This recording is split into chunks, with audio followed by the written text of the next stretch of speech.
Bismillahirrahmanirrahim.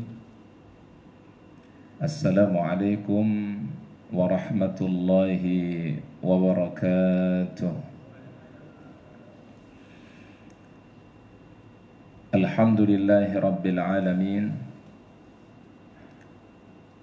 Arsala rasulahu bil huda wa dinil haqq lidhhirahu 'ala ad-dini kullihi wa kafa billahi shahidan.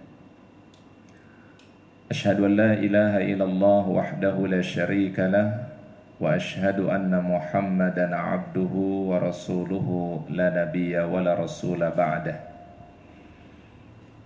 Allahumma salli wa sallim wa barik ala hadzal nabiyyil karim sayyidina wa nabiyyina Muhammadin wa ala alihi wa ashabihi wa man tabi'ahu bi ihsanin ila yaumiddin, amma ba'd. Subhanallah walhamdulillah wa la ilaha illallah wallahu akbar wa la hawla wa la quwata illa billahil aliyil azim. Subhanaka la ilma lana illa ma 'allamtana innaka antal alimul hakim. Hadirin kaum muslimin, jamaah salat zuhur yang dirahmati dan dimuliakan oleh Allah Subhanahu wa taala. Alhamdulillah, puji dan syukur mari kita panjatkan kepada Allah Subhanahu wa taala yang tidak henti-hentinya memberikan karunia-Nya kepada kita semua. Terutama adalah nikmat iman, nikmat sehat dan afiat, sehingga hari ini kita bisa menjalankan aktivitas bekerja kita dan juga kita bisa tunaikan kewajiban kita sebagai hamba Allah taala, yaitu salat zuhur secara berjamaah. Tentu harapan dan doa kita semua mudah-mudahan aktivitas kita membawa keberkahan di sisi Allah Subhanahu wa taala dan dicatat sebagai amal yang mulia di sisinya. Salawat dan salam kita sampaikan kepada uswah hasanah kita, teladan kita yang mulia, baginda Nabi Muhammad sallallahu alaihi wasallam. Mudah-mudahan salawat dan salam kita untuk beliau kelak pada yaumul akhir kita mendapatkan syafaatul uzma. Allahumma salli wa sallim ala sayyidina Muhammad. Hadirin yang dirahmati dan dimuliakan oleh Allah Ta'ala, di dalam kitab Qasasul Anbiya, kisah-kisah para nabi dan rasul, Allah Subhanahu wa taala mengisahkan tentang kisah Nabi Allah Ibrahim alaihi salam, seorang sosok imamul muwahhidin, pimpinannya orang yang bertauhid kepada Allah Subhanahu wa taala, qudwatul hanafiyah, contoh bagi orang-orang yang memiliki semangat di dalam kebaikan. Bahkan beliau digelari Abul Anbiya wal Mursalin, bapaknya para nabi dan rasul. Dikisahkan di dalam Al-Quran, Allah Ta'ala perintahkan kepada beliau untuk meninggikan pondasi Baitullah bersama putra beliau yaitu Ismail alaihi salam. Maka kemudian setelah beliau selesai membangun dan meninggikan pondasi Baitullah, beliau berdiri di satu pijakan yang sekarang dikenal dengan Maqam Ibrahim. Jadi maqam itu artinya tempat berdiri. Maqam Ibrahim, tempat berdiri Nabi Ibrahim alaihissalam setelah beliau selesai membangun Baitullah. Maka kemudian beliau mengarahkan wajah beliau ke arah Ka'bah Baitullah sembari berdoa kepada Allah, Rabbana taqabbal minna innaka antas sami'ul alim, yang Allah Ta'ala ceritakan di dalam surat Al-Baqarah ayat 127, wa idh yarfa'u Ibrahimul qawa'ida minal baiti wa Ismail Rabbana taqabbal minna innaka antas sami'ul alim. Biasanya ada tambahan di belakangnya ya Pak ya. Wa tub alaina innaka antat tawwabur rahim.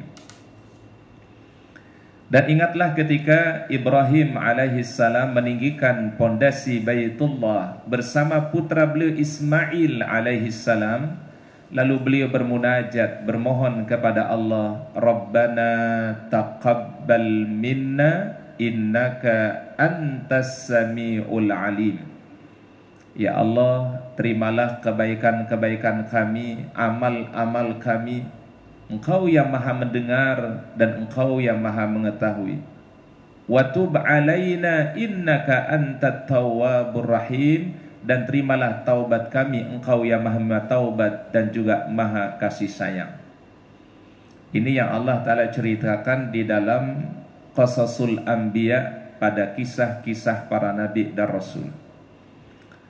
Pelajaran yang kita ambil para jamaah yang dirahmati oleh Allah Subhanahu wa Ta'ala, sejatinya setiap kita menunaikan kebaikan, sejatinya setiap kita selesai menuntaskan satu pekerjaan dan kebaikan, jangan lupa kita mohon kepada Allah supaya kebaikan itu diterima oleh Allah Subhanahu wa Ta'ala. Bayangkan seorang nabi, seorang rasul yang mulia masih memohon kepada Allah, masih meminta kepada Allah supaya amalnya diterima. Padahal seorang nabi, padahal seorang rasul, orang yang dekat dengan Allah Ta'ala, tapi masih berharap agar amal-amal beliau diterima oleh Allah. Apalagi kita. Seorang Nabi Allah Ibrahim saja memohon kepada Allah agar diterima amal kebaikannya, apalagi kita semua. Oleh karena ada satu kalimat dari sahabat yang mulia Abdullah bin Mas'ud mengatakan, la in alimtu anna rak'ataini qubilat lahiya khairun minad dunya wa ma fiha. Kalau aku tahu ada amalku diterima, walaupun cuma 2 rakaat salat sunnah yang aku dirikan dan diterima oleh Allah, khairun minad dunya wa ma fiha, lebih baik daripada dunia dengan segala isinya. Kalau sekiranya puasa kita diterima oleh Allah Ta'ala, itu pasti lebih baik daripada dunia dengan segala isinya. Kalau tadarus Al-Quran kita di bulan Ramadan diterima oleh Allah Ta'ala, itu lebih baik daripada dunia dengan segala isinya. Kalau sedekah yang kita tunaikan di bulan Ramadan diterima oleh Allah Ta'ala, itu jauh lebih mulia dibandingkan dunia dengan segala isinya. Kalau zikir kita di bulan Ramadan ini diterima oleh Allah Ta'ala, itu lebih baik daripada dunia dengan segala isinya. Ini satu keteladanan yang kita ambil dari sosok yang mulia, yaitu Nabi Allah Ibrahim alaihissalam. Maka kemudian para ulama menjelaskan setidaknya ada 3 tanda kalau amal itu diterima oleh Allah. Setidaknya ada 3 tanda amal-amal kita diterima oleh Allah Subhanahu wa Ta'ala. Yang pertama kata para ulama, al-mudawamatu 'alal 'amalis salih. Kalau orang itu mendawamkan satu amal kebaikan, continue dalam amal kebaikan, itu salah satu tanda daripada amal kita diterima oleh Allah Subhanahu wa Ta'ala. Sehingga Ramadan ini seperti satu proses ingin membentuk karakter dan kepribadian kita menjadi pribadi yang bertakwa. Karena kan ayat puasa itu ujung ayatnya apa Pak? La'allakum tattaqun. La'alla itu kalau kita kaji di dalam ilmu nahu, ya, mungkin di antara para jamaah ada yang pernah belajar ilmu nahu. Ya, ini salah satu ilmu alat untuk bisa baca kitab biasanya Pak. Namanya ilmu nahu dan sorof. Karena kalau di pesantren itu biasanya kalau bahasa itu nggak pakai harokat Pak. Orang sering bilang kitab apa namanya Pak? Kitab apa? Kitab gundul. Dulu orang bertanya-tanya kenapa disebut kitab gundul ya? Disebut kitab gundul karena memang nggak ada harokatnya, nggak ada fathah, nggak ada kasroh, nggak ada dhamma, nggak ada sukun, nggak ada syiddah, tapi bisa kebaca, bisa dibaca. Nah ada satu keilmuannya namanya ilmu nahu dan sorof. Di dalam ilmu bahasa Arab atau dalam ilmu nahu, kalimat la'allakum tattaqun, la'allahum yarshudun, la'allakum tahtadun. La'alla itu kata para ulama litarji, menunjukkan satu harapan. Artinya adalah puasa ketika dijalankan dengan baik, puasa bila dilakukan dengan semaksimal mungkin, diisi dengan amal-amal kebaikan, maka value yang didapatkan dan value yang diharapkan la'allakum tattaqun, itulah kemudian menjadi proses menjadi pribadi yang bertakwa kepada Allah Subhanahu wa taala. Maka amal yang diterima itu kata para ulama, kalau orang itu continue istiqomah dengan kebaikan yang ia jalankan. Maka amal yang paling baik itu kan bukan amal yang banyak, betul ya? Tapi amal yang bagus kata Rasul itu amal yang continue walaupun sedikit. Kita yang mungkin biasa duha, kita jaga duha kita walaupun 2 rakaat. Yang biasa sholat malam, sholat tahajud, dijaga tahajudnya walaupun mungkin tahajud 2 rakaat kemudian kita tutup dengan witir. Yang biasa tilawatil Quran, tadarus Quran, dijadikan satu habit, kebiasaan. Jangan ditinggalkan kebiasaan itu. Karena kenapa? Itulah yang akan menjadi salah satu tanda daripada amal itu diterima oleh Allah Subhanahu wa taala. Yang kedua kata para ulama, tanda amal itu diterima oleh Allah Ta'ala apabila seseorang senantiasa merasa ada kekurangannya, ada sesuatu yang tidak sempurna di dalam amalnya. Ramadan kita tahu amalnya Masya Allah pahalanya tidak terbatas. Satu-satunya ibadah yang pahalanya tidak terbatas itu puasa. Kalau sholat pahalanya terbatas, zikir pahalanya terbatas, baca Quran terbatas pahalanya. Tapi kalau puasa unlimited pahalanya. Dalam hadis qudsi dalam riwayat Imam Muslim, Allah Ta'ala firmankan, kullu amali bani Adam lahu illa siyam. Seluruh amal Bani Adam itu kembali untuk dirinya. Illa siyam, firman Allah, kecuali ibadah puasa. Fa innahu li wa ana ajzi bihi, puasa itu untuk aku, firman Allah, dan aku yang memberikan balasan bagi orang-orang yang berpuasa. Sehingga pahala puasa itu tidak terbatas. Pahala puasa itu tidak ditentukan berapa jumlahnya, hanya Allah yang mengetahui berapa besaran daripada pahala orang-orang yang menjalankan puasa. Namun kata para ulama, sehebat apapun amal itu, sebesar apapun amal yang kita sudah tunaikan, rasakan ternyata kita masih banyak kekurangan. Rasakan kalau kita masih banyak kealfaan yang kita miliki. Itulah kemudian di surat Fussilat pada ayat yang ke-6 Allah Ta'ala firmankan, fastaqimu ilaihi wastaghfiruh. Istiqamalah engkau di dalam kebaikan itu dan beristighfarlah. Bayangkan istiqamah dihubungkan dengan istighfar. Oleh karena kita habis sholat, begitu assalamualaikum warahmatullah, assalamualaikum warahmatullah, yang kita baca apa? Istighfar. Padahal baru selesai sholat. Jamaah haji pada tanggal 9 Dzulhijjah setelah melakukan wukuf Arafah yang merupakan puncak daripada ibadah haji. Apa firman Allah Ta'ala? Fastaghfirullah, perbanyaklah mohon ampunan engkau kepada Allah Ta'ala. Padahal baru selesai melakukan wukuf Arafah. Kalau kita habis sholat tahajud, yang paling terbaik itu adalah sembari menunggu waktu adzan subuh dikumandangkan, wabil asharihum yastaghfirun. Di waktu sahar perbanyaklah istighfar kepada Allah Ta'ala. Itulah kemudian doa-doa diijabah, permohon diijabah, segala harapan ditunaikan oleh Allah SWT. Ketika seorang hamba mengucapkan kalimat Allahumma ghfirli, dengan dia meminta ampunan, doa-doanya dijawab oleh Allah Subhanahu wa taala. Nah, jadi yang kedua adalah tanda amal itu diterima oleh Allah Ta'ala. Selalu kita merasa banyak kekurangan, banyak kealfaan, banyak dosa, banyak kekhilafan. Ini yang paling dicintai oleh Allah Subhanahu wa taala. Maka pembelajarannya dari Sayyidul Istighfar.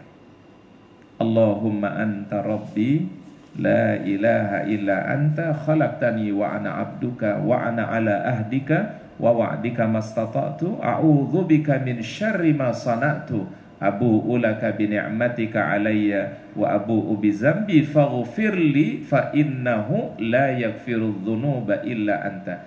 Imam Al-Ghazali mengatakan Kenapa Sayyidul Istighfar ini istimewa? Karena ada dua pengakuan kita kepada Allah. Pengakuan kita yang pertama, Abu ulaka bi ni'matika alayya. Ya Allah, aku akui betapa banyak nikmat yang Engkau berikan kepadaku. Kita mungkin kalau mau menghitung nikmat Allah, tak pernah mampu menghitung nikmatnya. Dan mungkin tidak sanggup kita untuk menghitung nikmat Allah. Makanya Al-Quran mengatakan bukan menghitung nikmat Allah, uzkuru nikmat Allah, ingat nikmat Allah, bukan dihitung. Kalau dihitung nggak pernah mampu kita. Tapi kita disuruh mengingat nikmat yang Allah Ta'ala berikan. Supaya apa? Supaya kita tambah bersyukur dan terus bersyukur kepada Allah Subhanahu wa Ta'ala. Kalau dihitung maka gak sanggup kita menghitungnya. Bahkan mungkin gak sempat menghitungnya, Pak. Ya, buru-buru mau menghitung nikmat Allah. Saking banyaknya gak sempat kita menghitung nikmat Allah. Makanya Al-Quran perintahnya uzkuru ni'matallah, ingat nikmat Allah. Kedua, kata Imam Al-Ghazali, kenapa Sayyidul Istighfar itu menjadi istimewa? Wa abu ubizambi. Kita dikasih banyak nikmat, tapi kita sering kali berbuat kelalaian, sering kali kita alfa, sering kali kita lalai daripada kebaikan. Banyak dosa dan kemaksiatan yang kita miliki. Wa abu ubizambi. Maka di bulan Ramadan itu ternyata doa yang paling bagus itu mohon ampunan, Pak. Ketika Aisyah bertanya, ya Rasul, kalau itu malam Lailatul Qadar, apa doa yang terbaik yang kami mohonkan? Maka Rasul ajarkan, Allahumma innaka afuun karim, tuhibbul afwa fa'fu anni. Dan malam nanti insya Allah malam yang ke-25 Ramadan, tadi MC mengajak kita semua untuk menghidupkan malam 10 terakhir Ramadan. Bila kita ada keleluasan waktu, ada kesempatan, mohon untuk kita bisa bergabung ya di dalam i'tikaf. Harapan dan doa kita mudah-mudahan itulah yang menjadi sesuatu yang terbaik yang kita bisa persembahkan di bulan Ramadan ini. Karena bagaimanapun Allah Ta'ala cinta kepada ayyukum ahsanu amalan, amal yang mulia, amal yang terbaik. Baik, kemudian yang ketiga, tanda daripada amal itu diterima oleh Allah Subhanahu wa Ta'ala, tadzakuril akhirah. Apabila amal itu orientasinya adalah akhirat dan seseorang membayangkan bagaimana nanti ketika dia akan dihisab di hadapan Allah Subhanahu wa Ta'ala. Ada seorang soleh di masa terdahulu bernama Imam Fudail bin Iyad. Jadi kalau kita baca kisah tentang tasawuf tazkiyatun nafs, kita akan temukan orang soleh ini, Pak, namanya Fudail bin Iyad. Ada satu dialog terjadi antara beliau dengan seorang laki-laki. Kemudian Fudail berkata, wahai si fulan, ada kalimat yang sering kita dengar, yaitu kalimat inna lillahi wa inna ilaihi raji'un. Ini biasanya kalimat sering kita dengar kalau ada orang yang wafat, meninggal dunia.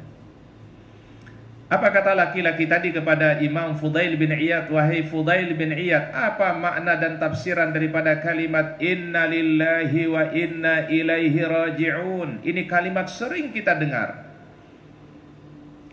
Bahkan kalau di dalam tradisi Islam sebenarnya kalimat ini tidak identik dengan kematian sebenarnya, Pak. Ya. Orang kena musibah, terjadi musibah, boleh dia sebut inna lillahi wa inna ilaihi. Tidak mesti musibahnya kematian. Jadi apa saja bencana yang dialami, musibah yang dialami, boleh kita sebut kalimat apa? Istirja, inna lillahi wa inna ilaihi rajiun. Cuma kalau di kita sudah terlanjur ya Pak ya. Kalau inna lillahi itu adalah apa? Identik dengan kematian. Ya, misalnya kalau ada teman saudara kita sakit, boleh nggak kita bilang inna lillahi wa inna ilaihi rajiun? Boleh nggak? Boleh. Itu karena kalimat sebenarnya maknanya adalah umum. Ya, kita ini milik Allah dan semua permasalahan itu kembali kepada Allah Ta'ala. Laki-laki tadi bertanya kepada Fudail bin Iyad, apa makna daripada inna lillahi wa inna ilaihi rajiun? Apa kata Fudail bin Iyad? Inna lillahi abdun, kita ini semua hamba Allah. Wa ilaihi raji'un, dan kepada dialah Allah Ta'ala kita akan kembali. Setiap orang yang menjadi hamba dan ia berjalan dalam satu perjalanannya, pasti dia akan nanti dihentikan dan dia akan dihadapkan di hadapan Allah Subhanahu wa Ta'ala. Dan setiap orang, kata Fudail bin Iyad, pasti akan ditanya oleh Allah. Maka siapkanlah jawaban-jawabanmu untuk pertanyaan Allah Subhanahu wa Ta'ala. Lalu laki-laki ini Masya Allah terkagum dengan kalimat Fudail bin Iyad. Lalu bagaimana solusinya wahai Fudail bin Iyad? Apa kata Fudail? Tuhsin ma baqiya, tughfar ma madha wa ma baqiya. Perbaiki yang masih tersisa, semoga yang telah lalu diampuni oleh Allah dan yang akan datang diberikan kemuliaan oleh Allah Subhanahu wa taala. Oleh karenanya kita berada di penghujung Ramadan ini, ya. Sisa waktu yang ada atau berapa hari ke depan yang ada, mari kita isi, ya, kita perbaiki dengan sebaik-baiknya. Lakukan amal-amal yang terbaik. Semoga yang sebelum-belumnya dimaafkan oleh Allah, diampuni oleh Allah, dan kemudian diberikan kebaikan pada yang akan datang insya Allah. Dan tentu harapan kita, mudah-mudahan amaliyah Ramadan kita, baik ibadah yang wajib ataupun ibadah yang sunnah, baik kaitannya hablum minallah ataupun hablum minan nas, diridhai dan diterima oleh Allah Subhanahu wa taala. Hadanallahu ayyakum ajma'in. Itulah tausiah dapat kami sampaikan. Semoga Allah taala memberikan kita ilmu yang bermanfaat. Allah taala berikan kita kemuliaan dan keberkahan. Kita akhiri dengan doa bersama. Mudah-mudahan apa yang kita mohonkan pada siang hari ini Allah taala berkahi, Allah taala ridhai. Kita doakan untuk para pimpinan kita, mudah-mudahan Allah Subhanahu wa taala memberikan kemuliaan keberkahan, dan mudah-mudahan negeri kita diberikan keberkahan oleh Allah taala menjadi baldatun thayyibatun wa rabbun kafur. Keluarga kita jadikan keluarga yang sakinah, mawaddah warahmah, dan insyaallah anak kita jadikan keturunan yang saleh dan salihah. A'udzubillahi minasyaitonir rajim. Bismillahirrahmanirrahim. Alhamdulillah rabbil alamin, hamdan na'imin, hamdan syakirin, hamdan yuwafi ni'amahu yukafi mazidah. Rabbana lakal hamdu kama yanbaghi li jalali wajhikal karim 'azimi sultanik. Allahumma shalli ala Muhammad wa ala ali Muhammad. Rabbana zalamna anfusana wa illam taghfir lana wa tarhamna lanakuna minal khasirin. La ilaha illa anta subhanaka inna kunna minadh zalimin. Rabbi ighfir lana dhunubana wa liwalidayna warhamhuma kama rabbana shighara. Rabbana taqabbal minna innaka antas samiul alim wa tub alaina innaka antat tawwabur rahim. Rabbana taqabbal minna innaka antas samiul alim wa tub alaina innaka antat tawwabur rahim. Hasbunallah wa ni'mal wakil, ni'mal maula wa ni'man nasir. Allahumma inna nas'aluka husnal khatimah. Allahumma nas'aluka husnal khatimah. Allahumma ya muqallibal qulub tsabbit qulubana ala dinika. Allahumma innaka afuwun karim tuhibbul afwa fa'fu anna. Allahumma ballighna lailatal qadri. Allahumma ballighna lailatal qadri. Allahumma ballighna lailatal qadri imanan wa ihtisaban. Rabbana atina fid dunya hasanah fil akhirati hasanah wa qina adzabannar. Subhana rabbika rabbil izzati amma yasifun. Wassalamun alal mursalin walhamdulillahi rabbil alamin. Assalamualaikum warahmatullahi wabarakatuh.